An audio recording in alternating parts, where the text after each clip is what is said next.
Hello friend, welcome back to Toyota Maintenance YouTube channel. I got today in my shop this pretty cool 98 Tacoma SR5 4-wheel drive. She is older lady with 195,000 miles on the clock. And today I will try to save this steering rack. Well, why am I saying that? Well, you can see that unfortunately both boots, those rubber boots or dust boots or whatever you want to call it, both of them are actually damaged.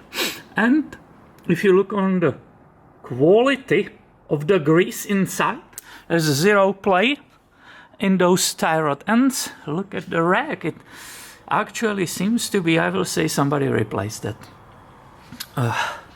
recently meaning maybe within a year. So if you look here, this actually was ripped longer, and you can see the grease, it's getting dirty inside, and that's what we want to prevent. We want to stop it and we want to prevent it. So once again, you see the difference. This must have ripped recently. The grease is still white and clean. A cracked, ripped recently. I'm assuming it's a failure of the boot itself. And I will be replacing both of them. And when the vehicle was here in my service, it's 6 months ago, I have a written report. I was telling the customer it was just this one. It was the driver. So we think that time the other one cracked too. And it needs to be replaced. Now I have a proof for you that I listen to you. Anytime I mention something from O'Reilly, you guys, some of you scream, "Hey, stop buying it! Get it from Napa, it's better quality." So look at you. You are convincing me at home. I'm listening. I have 2 sets from Napa. They will be always a little bit more expensive, but if it's bigger quality, I guess it will be worth it, right? These 2 boots with a tax and so on are unfortunately roughly $50.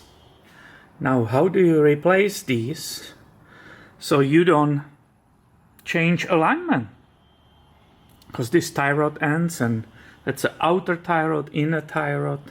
If you start messing up with this, correct, you will agree, it can change alignment, and the customer will need to go and get the vehicle aligned again. Well, let's see if we can do it the way we can save him additional $100 for aligning the front. So this was more dirty, these nuts and the threads. I already have used steel brush and then cleaned everything. This one I still need to spray penetrating catalyst. I'm recommending everyone spray it on the thread, not much, but also between the nut and inner tie rod. Can you see it? I don't want to spray on my lens. This gear is very expensive, but that should be good. I will give it a few minutes or even more. We can start on the other side because I sprayed that. You can see the droplet sitting there. I can spray that like 20 minutes ago. To loosen these nuts is most of the time problematic.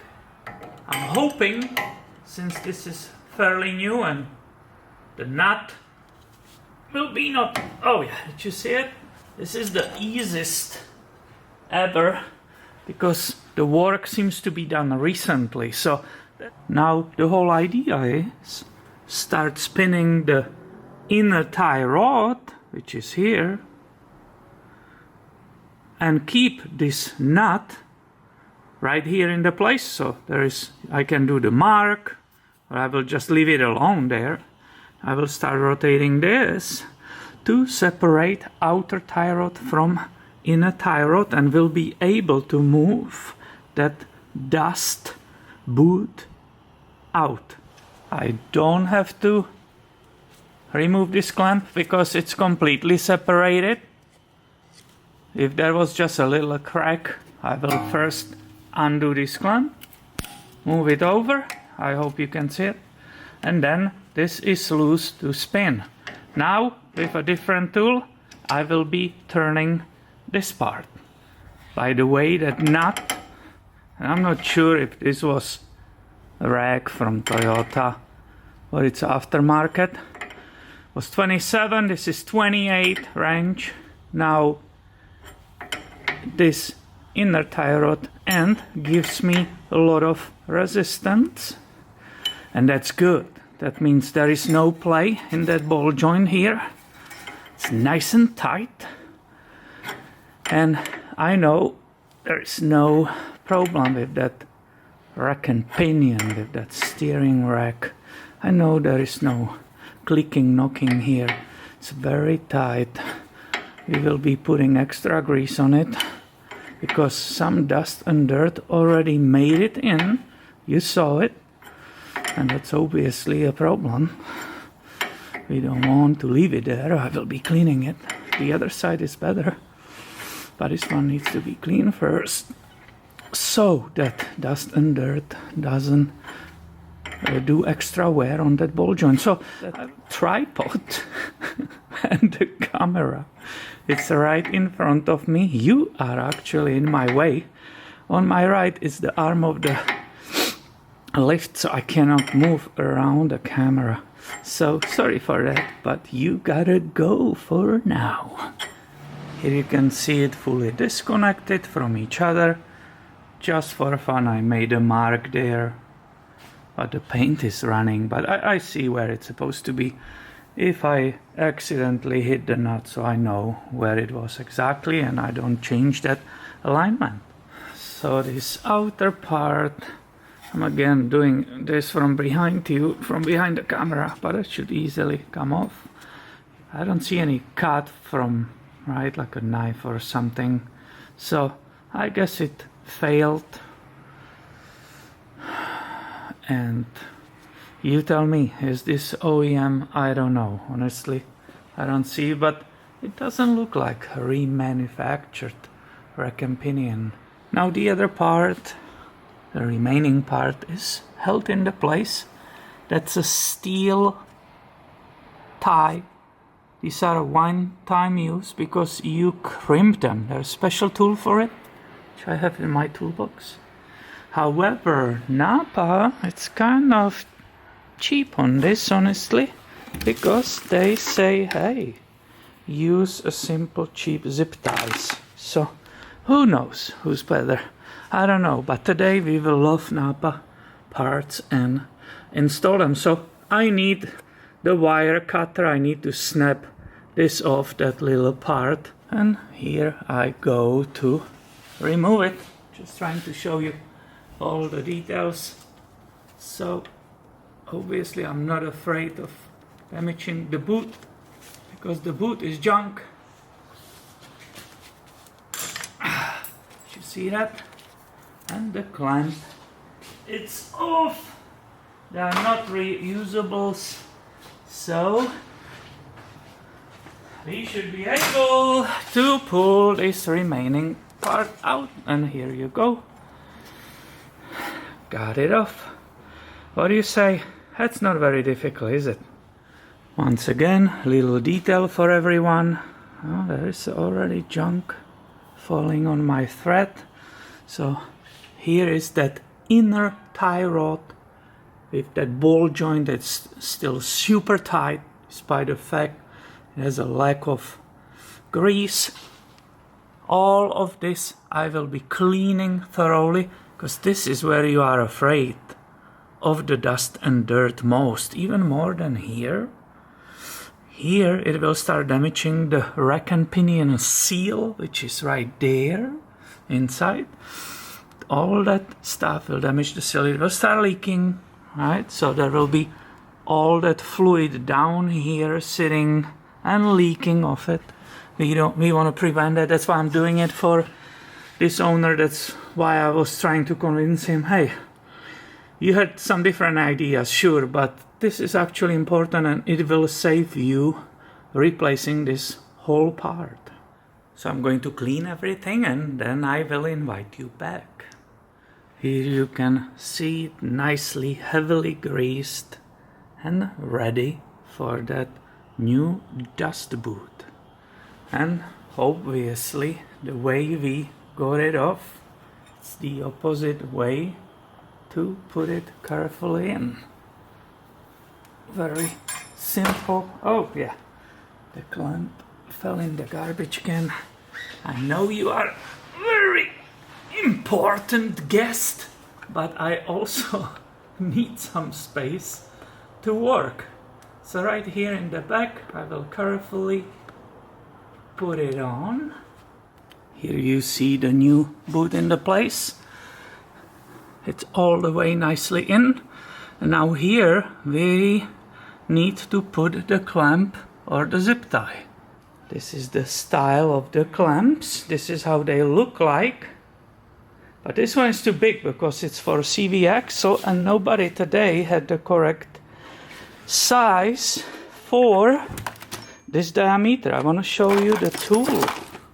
This is the crimping tool which squeezes it together and you have nice reliable steel clamp. But today, because of the shortage of these parts, we will have to use, unfortunately, plastic zip tie.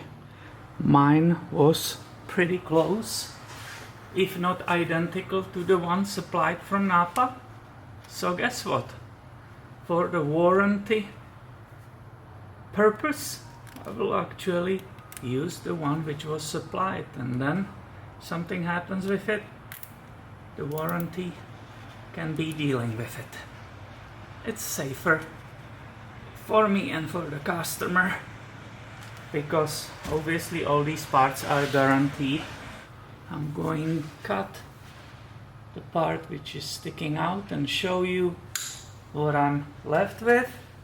By the way, the shortage of the parts and supply, I start feeling it suddenly at my shop, and I'm afraid it might get worse. We will see, hopefully not. So today we are using what we were supplied with. Despite the fact I want to put the steel one there.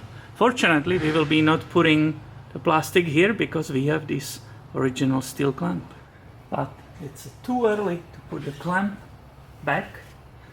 We actually want that rubber boot easily slipping around of the shaft, or correctly call it, so the clamp, right, it's just sitting here. Don't forget it when you work on it, because otherwise you have to redo that last part. And now I need to align these.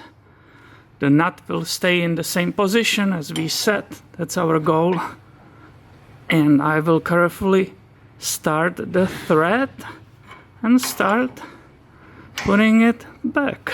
We can be looking from different angle and I can actually get my workspace back here, my friend. Yep, so I will go all the way to that nut, locking nut, and then we will finish the job. Now I have reached the counter nut or locking nut. I can use the 27 holding that in the place. And oh yeah, again around the camera, and now I just go against each other, correct? So I'm holding the bottom and I'm just locking them nicely together. Yep, that's it, and we are done. Some of you said, no you're not, because if we leave it right now we will have that clamp still sitting there and rattling while the customer will be driving away. So I will bring it in, grab it with those pliers, and again carefully so I don't rip the brand new boot, I will put it in the place. Look at that. I think we are done now.